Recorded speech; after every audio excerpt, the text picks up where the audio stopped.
Srimad Bhagavatam, Canto 5, Chapter 14, Text 15. Kvachit asadya griham davavat priya artha vidhuram asukha udarkam shoka agnina dahyamanah bhrisham nirvedam upagacchati.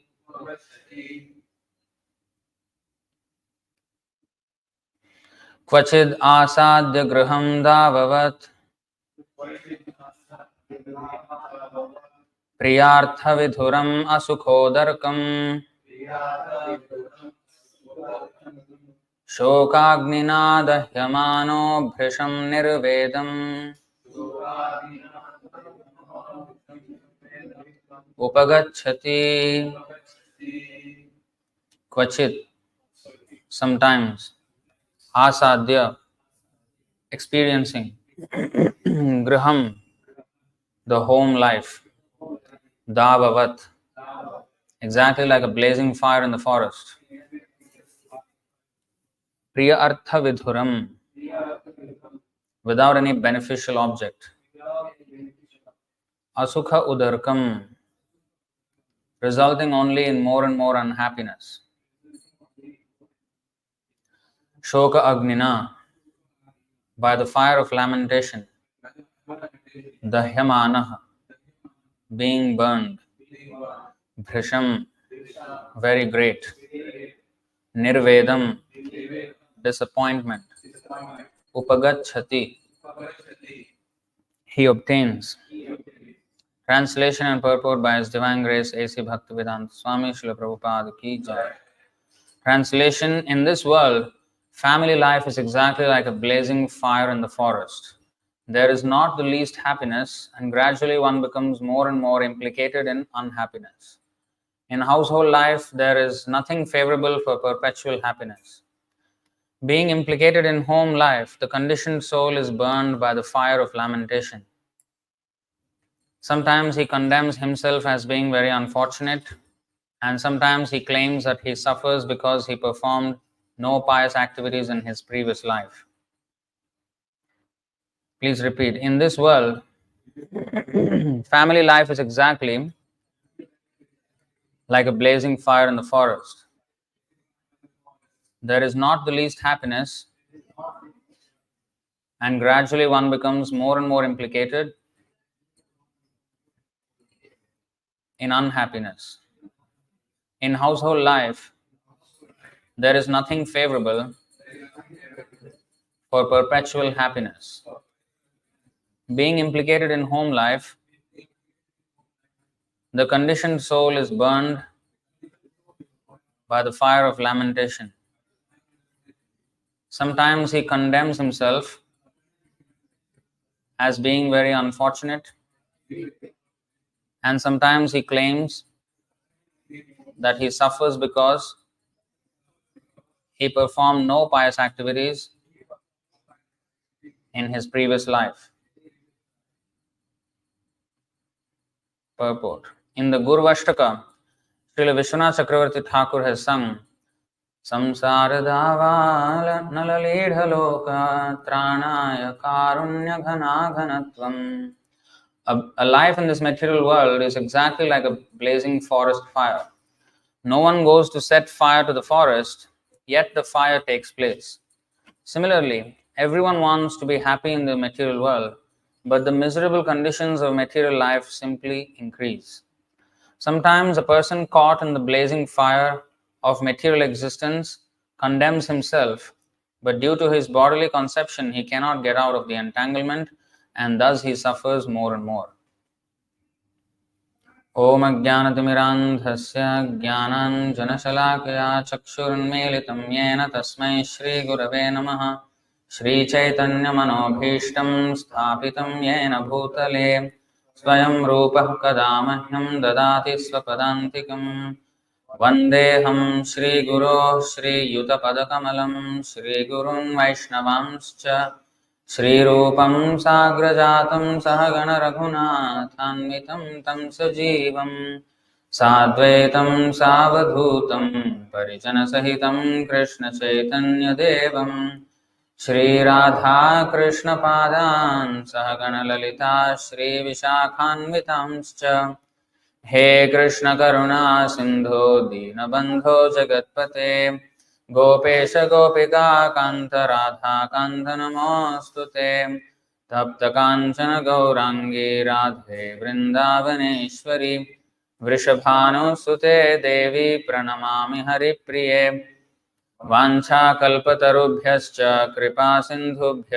एव च पतितानां पावनेभ्यो वैष्णवेभ्यो नमो नमः नमो विष्णुपादाय कृष्णप्रेष्ठाय भूतले श्रीमते भक्तिवेदान्तस्वामिनिति नामिने नमस्ते सारस्वते देवे गौरवाणी प्रचारिणे निर्विशेषशून्यवादी पाश्चात्यदेशतारिणे जय श्री कृष्ण चैतन्य प्रभु नित्यानंद श्री अद्वैत गदाधर श्रीवासादि गौरभक्तवृंद हरे Krishna Krishna Krishna Hare Hare Hare Ram Ram Ram Hare Hare.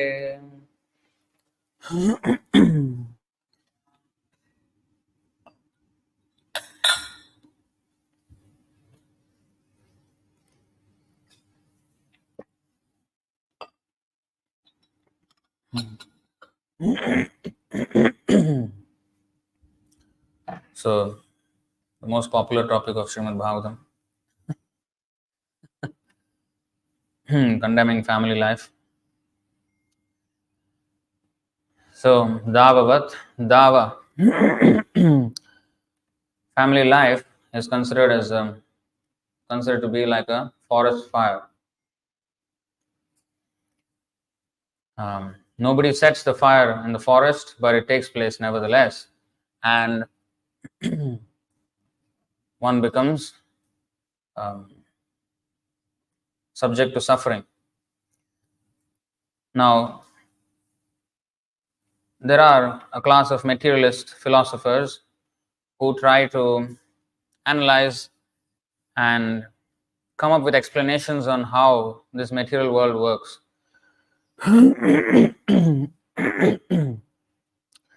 They try to explain the infinite complexity with certain formula or concept. But it is far too complex than we can imagine.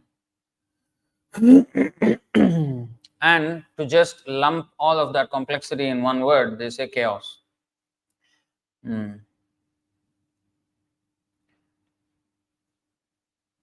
They say that the world is built of simple rules of order that eventually turn into ultra complex systems and events and consequences.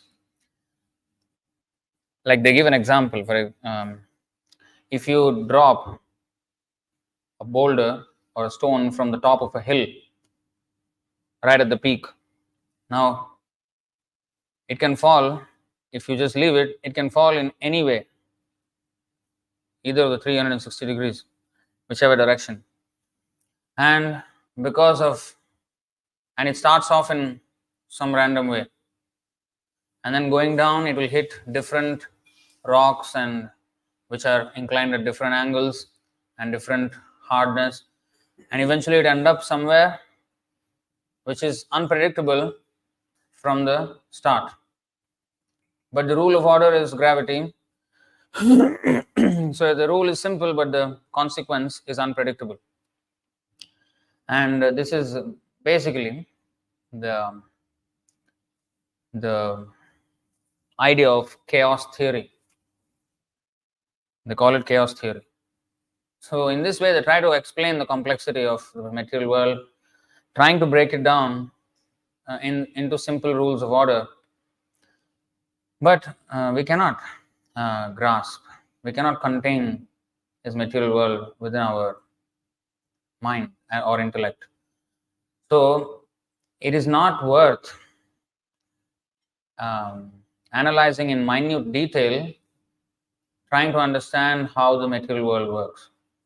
Rather, the more profitable exercise would be to understand that it is a place of misery and put to rest our so-called problem-solving skills and take up the solution given by Krishna. The whole idea of trying to understand the so-called chaos of the material world is to come up with certain solutions. That's why they actually undertake such exercises, and they spend enormous amounts of time, ungodly amounts of time, in trying to solve a problem. But before you can even finish solving it, another problem crops up from nowhere, completely unexpected, and it hits hard. So, in this way, with prolonged effort, even though some temporary stability may be achieved in one sense, in one case, another case crops up which again increases the complexity with a different angle, and in this way it goes on and on and on. And we will be forever in the cycle of a hamster wheel, trying to chase that position which is always elusive, which is never really gotten or achieved, where there is no problems. So this problem solving mentality that we have in trying to understand a problem minutely in our own way and trying to solve will not work. The easiest solution, as Krishna says, is sarvadharman parityajya mamekam sharanam vraja aham tvam sarva papebhyo mokshayishyami. Whatever is there, in whichever way it is there, in whichever stage it is there, the suffering, because there are different stages to suffering. Aprarabdha phalam papam kutam bijam phalonmukham kramena eva praliyeta vishnu bhaktiratatmanam. Aprarabdha. So, for those who are engaged in devotional service of the Supreme Personality of Godhead, all sinful reactions, whether fructified in the stalk or in the form of a seed, gradually vanish. So just like when we sow a seed, it grows into a sapling, and then it goes into a plant, a tree, then flowers, then fruits, then the fruit ripens, and that's when you can actually taste the fruit or get any profit from the tree. So similarly, every action is like a seed, karma bija, or jnana bija, and then there is bhaktilata bija. So everything, all these are seeds, the ideas, the concepts we develop within our mind to undertake material activities. There is a karma bija. Every single thought is a bija, is a seed. Some get fructified, some not. In how much, depending on how much sunlight it receives, that thing grows, right? So if the weeds get most of the sunlight, then those things grow. So what is this sunlight? Our attention to the seeds which we have sown in the heart. Where we give attention, that thing develops. So therefore, Chaitanya Mahaprabhu, he described how a devotee should be a careful gardener in giving attention to the bhaktilata. And that also means to weed out the other weeds. So that's the other thing. Like the last class, in the Bhagavatam class, we discussed that to understand anything, we have to understand positively and negatively. In other words, we should understand what it is and we should understand what it is not as well. Unless we understand what it is not, we won't completely know what it is. Dharma, for example, that's what the subject matter is in the last session. If we want to know dharma, we should also know what is adharma. And we should know that this dharma is not adharma. So we should know both. So in Krishna conscious activities, we have to know what is Bhaktilata Bij and also what is the Upashakha. What are the weeds and what is the creeper of devotional service. Unless we identify this and carefully weed out all the other weeds, we cannot profit from our attention.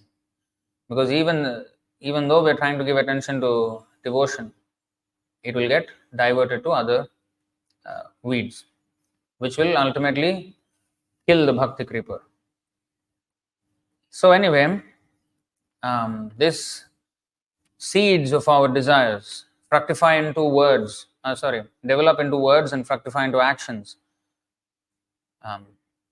And then, actually it's not over, because it's first our association, which influences our thoughts, which influences our words, which influences our actions, which will influence the reaction. And that's how the chain goes. And because of the reaction, we are put in a certain situation. And again, because of that situation, our association develops, and in that way the cycle continues, the vicious cycle. So, the life cycle of a desire.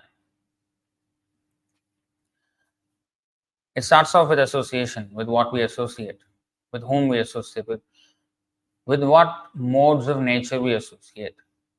Association does not only mean association of people, but association of 10 different things that are listed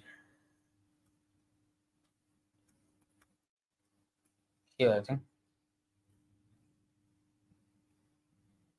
I think 4.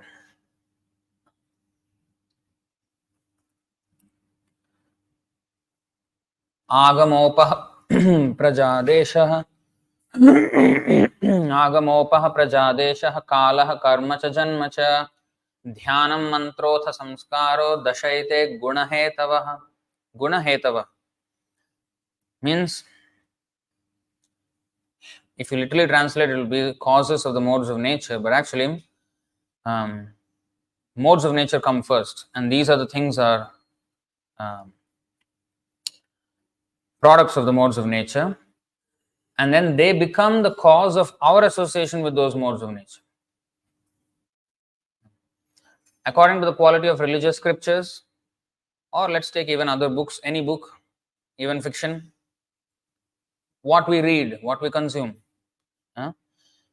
or if it's religious books, and even within religious books, what kind of religious books, tamasic, rajasic, sattvic, within Vedic culture, outside of Vedic culture, and even after, beyond sattvic, there is Bhagavatam, Amalam, Puranam. So in this way, what kind of books we read, what kind of water we drink, and water means not just water, any liquid, like intoxicants or Charanamrita or water used for cooking, what kind of food we eat, everything. One's association with one's children or with people in general, what kind of people. So usually we associate the word associate with people, but it is all these things. And let's extend that to today's context of phone, where we are reading, we are watching. It also, we are associating with people there. We are associating with ideas. We are associating with concepts. The particular place, like what kind of places do we go to or live in? Office is a predominance of mode of passion, and brothel, mode of ignorance. And it's not, again, places, let's include virtual spaces of social media, because these are spaces as well, differently situated in one's existence, more subtle than gross matter space, brick and mortar. So particular place, the time, Like Brahma Muhurta is ideal for spiritual activities. So that is in the mode of goodness. Then mode of passion starts. Everybody becomes rush hour starts. That's mode of passion. Works. Everybody starts working. And then during the end of the day, people become tired, lethargic, or people who are heavily in the mode of ignorance, they become active at the time. The Rakshasas, they become Pisachas, the ghostly and demoniac people, they become very active in the night, the night rangers. We were seeing the Deepavali Expo. There was one shop, the Devil's Kitchen. Devil's Kitchen. Cool name. Color also black. Shirt black, everything black. So, but that's a cool name, no? But they don't know hell is actually, there is a fire there. Everybody is burned in, what is that? Kumbhipakam. There is fire. It's not cool, it's hot. It's very hot. I think even in Islam, I think there is a reference to the hellfire, which they say is 70 times hotter than fire here. So that is hell. It's not cool. So the time, the activities, what kind of activities we do, that is also associating. By for example, speaking, if anybody is listening, he is associating.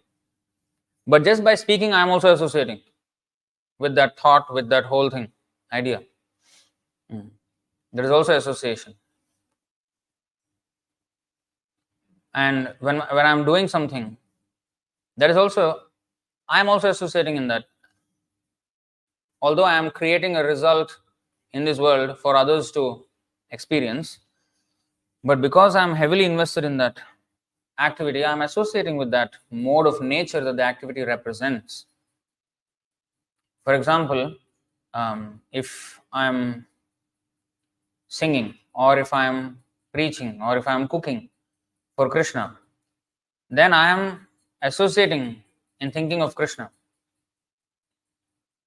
If we manage a festival, say Rath Yatra or Janmashtami, so we are thinking of all the different ways how to serve Krishna. So the center is Krishna. So, but if I do anything else, then I'm similarly associated with different modes. Then birth. Karanam gunasangosya sadasat janma yonisu. Yoni janmasu. So, in this way, our birth also is a product of modes of nature. Mode of goodness, passion, ignorance. Accordingly, we take birth in different families, different countries, different situations, race. But that's why there is a reformatory birth, which is the Diksha, where even though one may be in a different or in a contaminated, he must have taken a contaminated birth, he can be purified by the second birth, Dvija. I think in Christian also they say born again. So this Dvija is means second born, twice born. So to reform our birth, we have to take shelter of the Guru and Shastra, and that is the second birth. Then meditation, and similarly, let's take initiation is not unique to our Hare Krishna movement or some Vaishnava movement. Initiation is everywhere. Initiation means to initiate a particular method or lifestyle and instill those ideas, those actions, the discipline required to cultivate such a lifestyle. It's all initiation. If a person wants to become a boxer and some mentor mentors him to become a boxer and trains him and all that, that is initiation into boxing, initiation into business or into science field, whatever. So whom we take as a guide, whom we take as a master, whom we consider worshipable. The soccer players, they worship some, what is that, Maradona, Cristiano Ronaldo, all these people. Cricket people, they worship Sachin Tendulkar, they say he's God, cricketing God. And then businessmen, they worship some big businessman. Scientists, some Albert Einstein, some, they worship big names. Some martial artists, they will worship people like, Bruce Lee, or bodybuilders, Arnold Schwarzenegger, etc. So whom they consider worshipable? Yeah. So where is my initiation? Where is my orientation in life? Meditation. What kind of topics I meditate on? Meditation means not only the sitting down like this and closing eyes and with a pose like this. Meditation means actually everybody is always meditating. Everybody is meditating. On what I am meditating, that is subject matter is different, but everybody is meditating. Nobody can stop thinking for a moment. So I may be meditating on women, I may be meditating on dogs, or meditating on how to send a rocket to Mars, meditating on how to build my business. I'm always meditating. Or about my family, or whatever it is. I'm always thinking of something. So what is the subject matter of my thoughts? That is also association. I'm associating. In fact, meditation is probably the chief here. Because wherever I am, even I can be in the holy place, like, Vrindavan, Jagannath Puri. But my mind may be somewhere else. So where is my meditation? So am I in the holy dham actually? If my mind is somewhere else. On the contrary, even if one is in the hopeless place in the material world, if one is conscious of Krishna, then he is in Vrindavan. That is real Vrindavan. That's why, what is that? Svargapa narakeshu api tulyartha darshina narayana para sarve nakutaschana bibhyati. They don't fear material life, devotees, because wherever they are, they think of Krishna and they are in Krishna consciousness and therefore in Vrindavan wherever they are. It's the consciousness that matters, not the physical place itself. So meditation, chanting of mantras. For some people, vulgar words are their mantra. They chant this kind of, or they chant what they speak about. That matters. That is association. If I speak about movies, I'm associating with those modes of nature which the movies propagate, spread.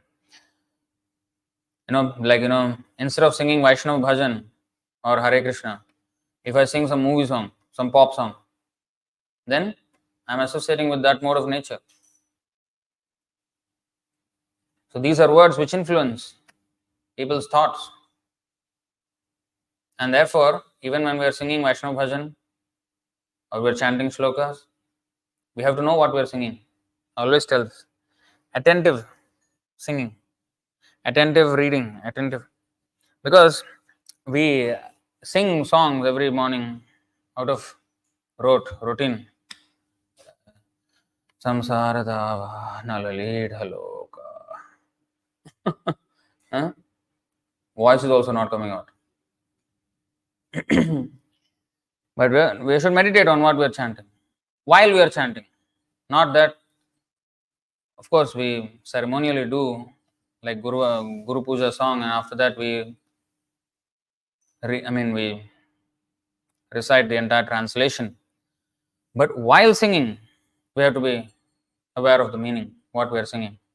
In fact, Bhaktivinoda Thakur explained how to perform kirtan.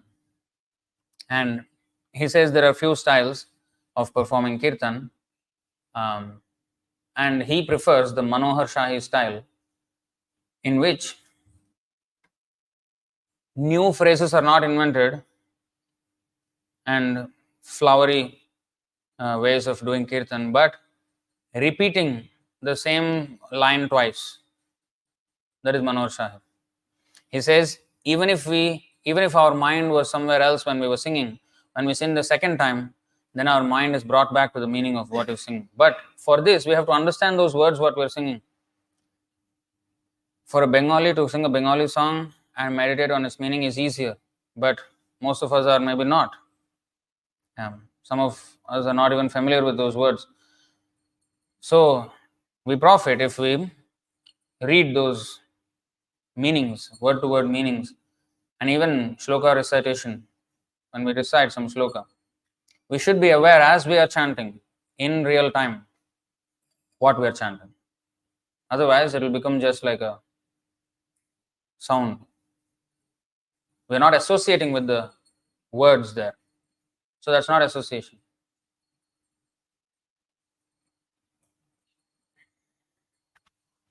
So that's why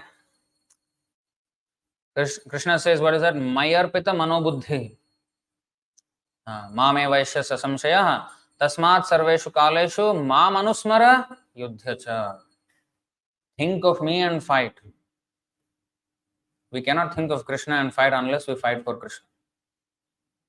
Because we cannot think of Krishna and fight a different battle. No. Arjuna was fighting a different battle in his mind. What to do, what not to do. He was losing focus. When Krishna asked him to fight, he fought remembering Krishna because he was fighting for Krishna. How are we going to remember Krishna otherwise? It's only out of love. A man may go out, work hard, because he is always thinking of his family. He is working for his family. And that's why he can think of his family. So similarly, if we work for Krishna, then we can think of Krishna. So, chanting of mantras. And so we have to associate with what we are doing. We're not physically associating. They say physically present, mentally absent. That kind of associating will not do. Then purificatory rituals. What rituals we go through. And this is not just a ceremony. Again, the whole purification means every day what we are doing is also purificatory rituals. Every day it's a ritual. We wake up, Mangalarti is a ritual. Ritual is something, nowadays, you see how much ever they try to downplay a religious aspect, nowadays they use the word ritual in a non-religious, agnostic sense. Oh, my morning ritual is to read my affirmations. I am great, I can do this, I am strong. Come on. This is their morning Mangalarti. But this is not Mangal, this is Amangal. So much pride is a cause of downfall. Having too much, because actually they're depressed. They just want to like lift themselves up with those words. But that's not, and they call it the morning ritual. Oh, my evening ritual, but when it comes to ritual, oh, we don't follow rituals. I'm more spiritual, I'm not religious. But you're very religious about what you want to do non-religiously. So this is rubbish, isn't it? They use the words religion and ritual in their own way, which is implying non-religious activity. But when religion comes, ritual, oh no. I don't believe in all these rituals. But I believe in the ritual of my own sense gratificatory rubbish. So that is not a purificatory ritual, that's a contaminating ritual. So purificatory rituals, what will purify us? What is purification means? That our association with modes of passion and ignorance are waning, my mode of goodness and transcendental goodness is waxing, and so that is the purification. I must get out of my base modes of passion and ignorance. So any activity that does this as a routine, so that's a purificatory ritual. And so for us, chanting 16 rounds, morning waking up, Mangalarti, eating prasadam, reading books, engaging in Krishna conscious service, preaching, all these are rituals. So by doing all these things, the modes of nature become differently prominent. So we are associating with the modes. So when it said gunahetavaha, it's not the cause of the modes. In fact, the modes of nature are the cause of these things, but it is the cause of our association with those modes. The modes of nature is more abstract. It's not seen, it's not heard, but it brings this experiences to us in the form of all these things, which is more tangible.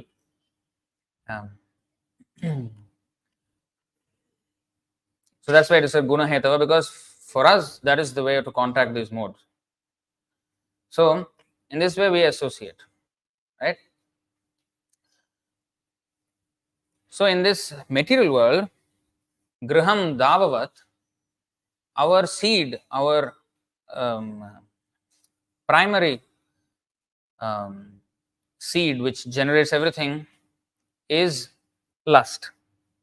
From lust, then we seek association with the opposite sex, and we create a home, we create children, then, and in the course of doing this, there is unlimited disturbances.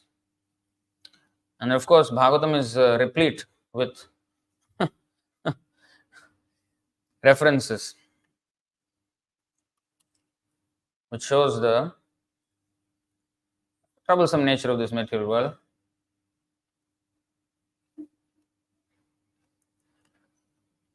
श्रोतव्यादीनि Rajendra नृणां सन्ति सहस्रशः अपश्यताम् आत्मतत्त्वं गृहेषु गृहमेधिनाम् अपश्यताम् आत्मतत्त्वं गृहेषु गृहमेधिनाम्. So those who are, see, grihamedhi, of persons too materially engrossed, those persons who are materially engrossed, being blind to the knowledge of ultimate truth, have many subject matters for hearing in human society, O Emperor. And although they are talking about many subjects, the focus is one. That's why it's called Griham Medhina. Medhi means the axis. Axis, the oil making machine in the pulled by the, what is it? Ox, bull. So there is an axis, and then it is tied to the bull, and then the bull goes around the axis, and that is, in this pit kind of thing where the grains are there which crush it, and then oil is produced. So although the ox moves kilometers in a day, in one place I read that the measurement of 1 yojana is 8 miles, is actually the distance that the ox travels around the oil making this thing in 1 day on an average. That's how 1 yojana came to be. So on earth it will be 8 miles. I don't know if it is a heavenly oxen, maybe can go more. I don't know how it works, but I'm yet to see, a Sanskrit verse, shloka reference to such measurement, but this is what I read in some third party source. So he walks 8 miles, but he never moved from his location. If you see his GPS location, he will be there only. So displacement versus distance, this is exactly what it is. So how much are they displaced from their location? 0. So although they have multiple thousands and thousands of subject matters to discuss, they don't move an inch from their commitment to material family life. And they're called Griha Vratanam. Griha Vratanam means they have taken a vow to remain at this axis, to revolve around this axis. They have an orbit. They orbit around this axis of Griha Medhi. And Prabhupada was very explicit when he was describing Griha Medhi. So just like that pole is right in that pit where the oil is. So it is the genitals that is the axis. You know what it is. So sex life. So the genitals of the woman is the pivotal point around which everything, and woman and man. And that's why even the principle of Shivalinga, which is the original generative principle of this material world, is that. And because of that, although we may, like different planets orbit at different radius, but they orbit around. So although we may have different subject matters are revolving around the same thing. So in this way, Dehapatya Kalatradishu Atma Sainyeshu Asatsu api Tesham Pramatto Nidhanam Pashyan Apina Pashyati, seeing yet not seeing. Look at the deception. Persons devoid of Atma Tattva do not inquire into the problems of life, being too attached to the fallible soldiers like the body, children, and wife. Although sufficiently experienced, they still do not see their inevitable destruction.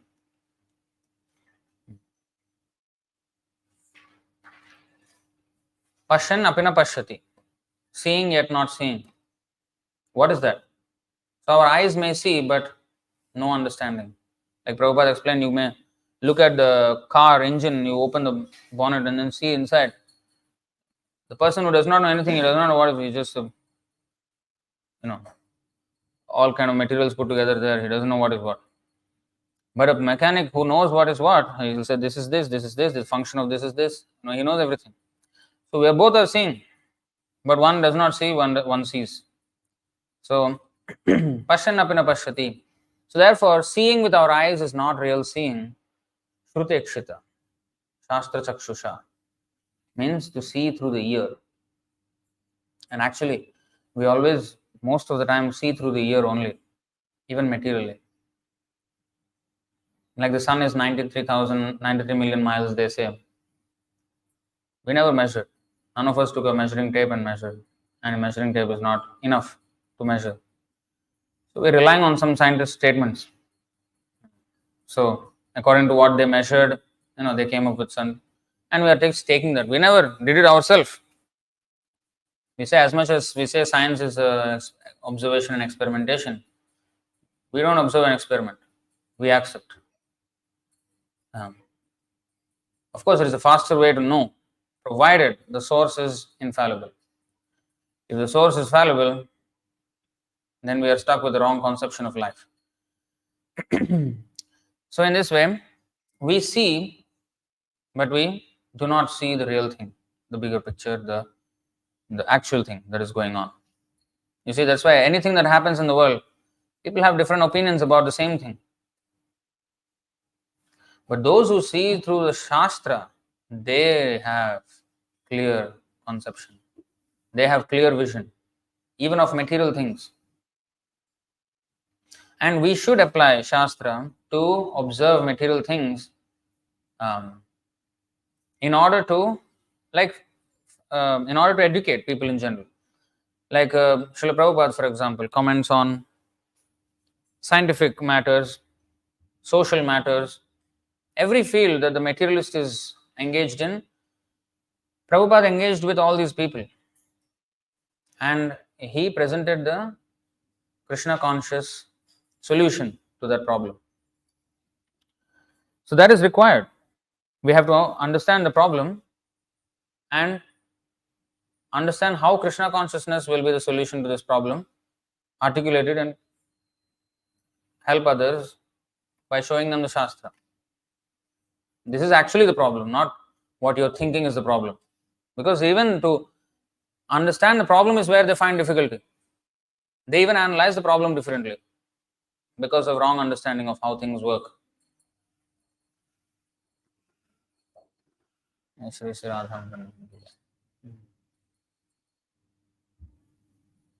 For example, wars are going on now, different parts of the world. Middle East, it's becoming bigger and bigger. And Russia, Ukraine is going on. So everywhere there is war going on. Bangladesh, there is an uprising. So, and different people comment on these things differently. Some don't get it, some get it to an extent. But none of them, unless they see through the Shastra, can understand that as much as innocent women, children are dead, there is nothing innocent. There is nothing innocent. There is no injustice. From the viewpoint of karma, there is no injustice going on. Because there cannot be. There cannot be injustice. So, then how come this is injustice or that? People have parties, or this is proper, this is improper, based on their own ideas. But everybody is getting his due course of results. You see this verse, Srimad Bhagavatam 12:6-25. Jeevitam maranam jantor gatihi svenaiva karmanam Rajam statonyo nastyasya pradata sukhadukhayoh. The life and death of an embodied soul and his destination in the next life are all caused by himself through his own activity. Therefore, O king, no other agent is actually responsible for creating one's happiness and distress. It looks like we can always blame Tapatraya, for example. Oh, somebody else caused this distress, somebody. But why am I caught in that position where I am in the within firing range of a war? Why am I there? So because of some previous karma. Why did I end up there? So in this way, everybody is eating cows, meat, and everything. Why these things won't happen? Actually, none of the religions condone animal killing. None. But they find their own ways to circumvent those laws and eat nevertheless.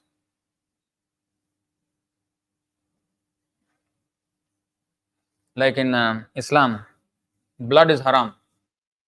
It's haram. So what they do? Put the animal upside down, cut the throat open, let all the blood come out.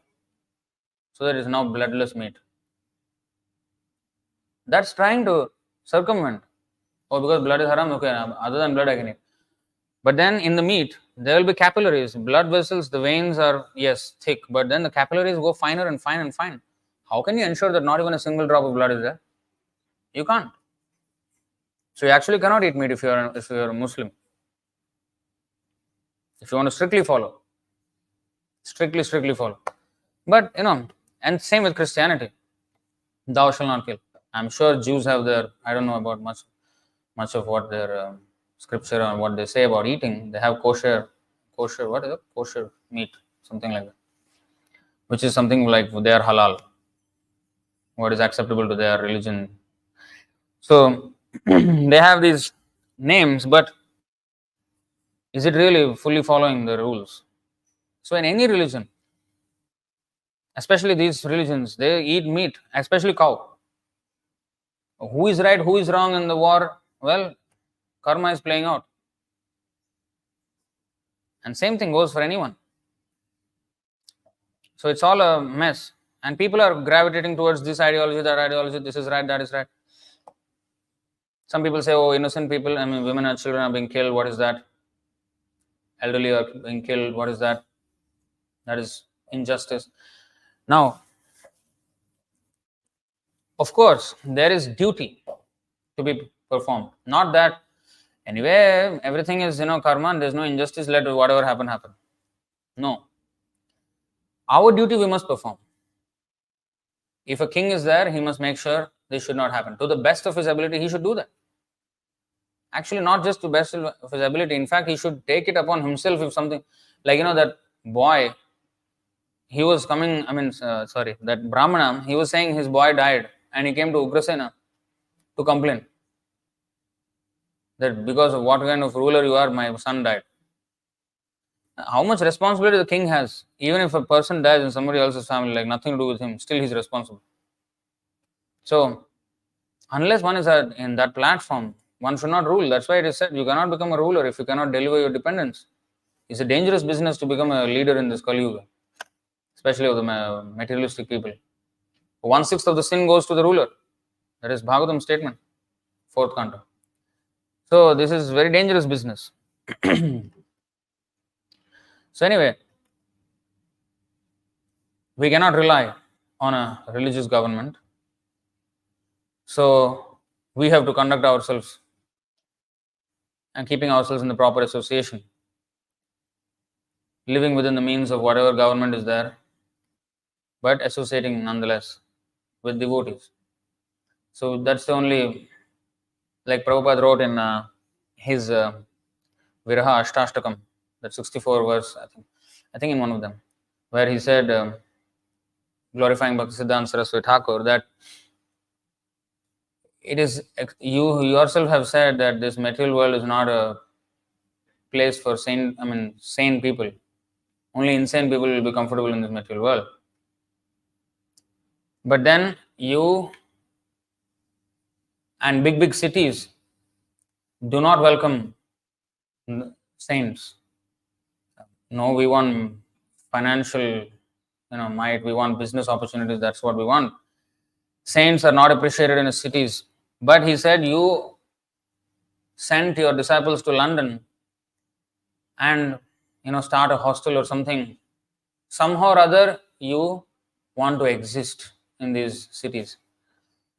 So it is like a very unwelcoming place.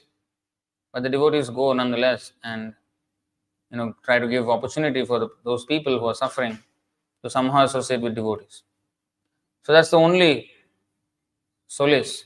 Otherwise, the whole world completely misguided by the leaders. Of course, if sufficient people become devotees, then we can have a devotee government. It comes with its own challenges, because then the devotee ruler cannot sanction, say, a slaughterhouse. He cannot. Certain business will be forever banned, and people won't like it.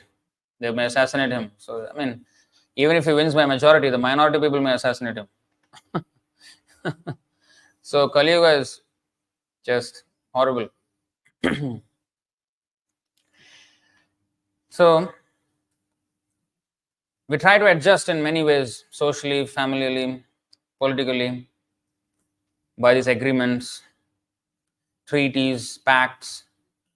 But actually, none of these really work, because if they want to just not follow those things, they can do it. So this is a fire. You see, these are the fire of material world. Even if we try to, we are not in isolation. We cannot live in a bubble. We're always influenced by everything that is going on around us. So because of that, the fire, the heat is felt. Prabhupada said the devotee is not in the fire of forest fire, but he is not very far away from the fire. The heat is felt. So we're living in this material world. Although one may not engage in materialistic activities, because we are in the material world, the heat is felt. If the government turns rogue, real rogue, whatever little piece is there also will be gone. We cannot even preach. There are some countries like that in this world. Imagine preaching in North Korea. If you say anybody other than that Kim Jong-un is God, you will be beheaded. So, how to preach? So coming back, so Priyartha Vidhuram Ashoka Asukho Darakam. So this is actually Shokagnina. Is very nicely explained in this verse. Prabhupada many times quoted. यन्मैथुनाधिगृहमेधि सुखं हि तुच्छं कण्डूयनेन करयोरिव दुःखं तृप्यन्ति नेह कृपणा बहु दुःखभाजः कण्डूतिवन्मनसिजं विषहेत धीरः. Sex life is compared to the rubbing of two hands to relieve an itch. Grihamedhis, or so-called grihasthas who have no spiritual knowledge, think that this itching is the greatest platform of happiness, although actually it is a source of distress. The kripanas, the fools who are just the opposite of brahmanas, are not satisfied by repeated sensuous enjoyment. Those who are dhira, however, who are sober and who tolerate this itching, are not subjected to the sufferings of fools and rascals. So, iva dukkha dukkham, sukham hi tuchham. So, bahu dukkha bhajah is no mercy. So, this is material life, fire. The only solace is rain. When there is forest fire, rain is only the solution. Fire engines won't work. Fire engine may get burnt. So, the rain comes from the cloud. Cloud comes from the sea. So that's why ghana ghanatvam praptasya kalyana gunarnam. So the ocean of good qualities, Krishna, from there the spiritual master is mercy cloud, pours the rain. Then it is completely pacified. So we have to take to the spiritual master, the instructions of the spiritual master very seriously, and then only can we come out of this. It doesn't matter, grihe thako, vane thako, sada hari bole dako. Because it's not that the brahmachari is not a grihastha. Because griha also means the body. He is situated in the body. So he is a grihastha. So, although of course doesn't have as much bondage as the grihastha, but still it is there. The danger is there. So we don't need to be unnecessarily proud if one is a brahmachari or, oh, I'm not there, you all are suffering, I'm free. No. That kind of person will fall harder. In fact, one devotee once said, out of all 4 ashramas, grihastha ashram is the safest. He came to this conclusion. Of course, Prabhu got on his case at that time. But he was saying, grihastha ashram is the most safest. Because even if you fall down with your wife and just, it is a private affair. But if you are a brahmachari or vanaprastha or sannyasi and then you fall down, it's a public affair and then the whole world knows it. And then it's like a big fall down, newsworthy fall down. So it's more dangerous to be a brahmachari. In fact, he came to our temple, he saw so many brahmacharis. He did not like it. He said, he was trying in his own way to preach, good devotees always become grihasthas. He was saying like that. And of course, he was caught doing horrible things and now he's not in our movement, but at one time we were working with him too. So, he saw our thing all brahmacharis. So, this is very, very volatile. He said, your temple is very volatile. Because the unlimited, there is so much potential for getting a bad name because you have so many brahmacharis. Why? Because if they fall down, it will be a big news and your temple will get bad name. Safe is to be grihastha. See how he is a complete perverted understanding of scripture.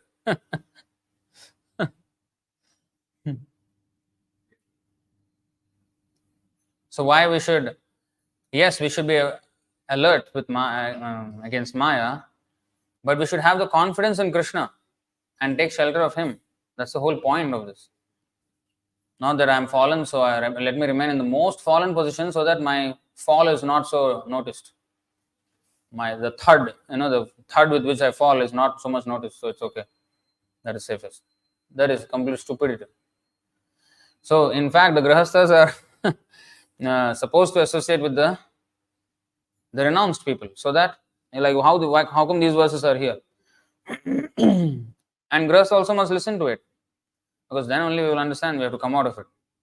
Now, today only the news is shared by Prabhu that a big Swami in ISKCON caught having and is fully involved in a sexual relationship with his own, I think, disciple. Yeah, Giriraj Swami. So, so that is the order of Varnashram in ISKCON. Brahmachari, Sannyas, then Grihastha. This is the order of... You did not understand? You did not understand. First Brahmachari, then Sannyasi, then Grihastha. You got it? That's what the sannyasis are doing. They're getting into Grihastha after sannyas life. Topsy-turvy, upside down by Varnashram. So, any questions or comments on this topic? Of course, there are so many verses which we did not show. Time is running on. Any questions or comments on this? Yeah. When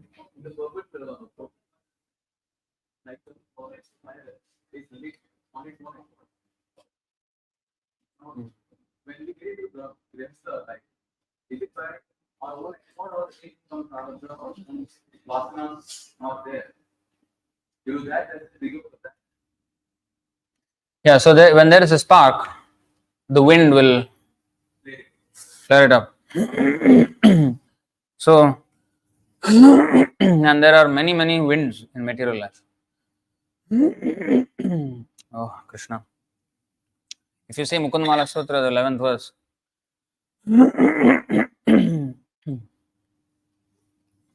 भवजलधिगतानां द्वन्द्ववाताहतानां सुतदुहितृकलत्रत्राणभारार्दितानां विषमविषयतो ये मज्जतामप्लवानां भवति शरणमेको विष्णुपोतो नराणाम्.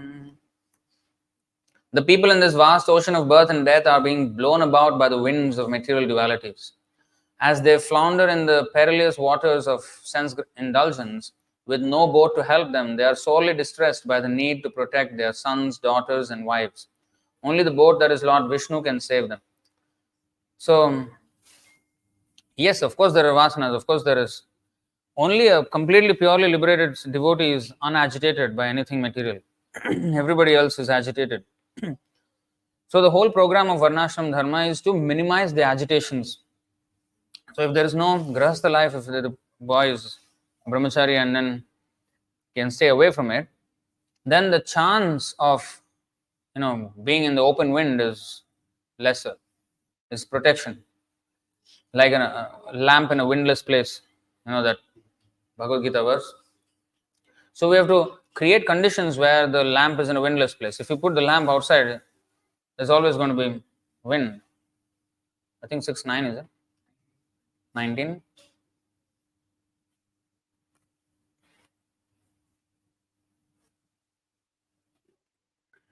Yatha deepo nivatastho. Nivata. Vata means kapha pitta vata. Vata means air, wind. Nivata means there is no wind. Stha. Yatha deepo nivatastho nengate sopama smrita yogino yatachittasya yunjato yogamatmanaha. As a lamp in a windless place does not waver, so the transcendentalist whose mind is controlled remains always steady in his meditation on the transcendent self. So, if we create a building and if we don't switch the fan on, then we're creating a condition in which the lamp can be not flickering. Otherwise, grahastha ashram is basically going on in the open wind. Titanic. Embracing the wind. So that's what they did, right? Symbolic, actually. The both of them, they did that, the scene. So it's symbolic because that's you're opening up yourself to the ocean of material existence and the wind that blows about the storm. So that's what is the. So then those whip up. But when one is not agitated by a family life, then even if they come, it is easier to manage. There may be some causes of agitation here and there, but it is easier to manage. Like Vishwamurbu was saying one time, when you are a brahmachari, you have to control 5 senses. When you are a grahastha with 2 children, 20 senses. So, how to control 20 senses? And if you have more children, more senses. So that's the thing. Did that answer the question? What else?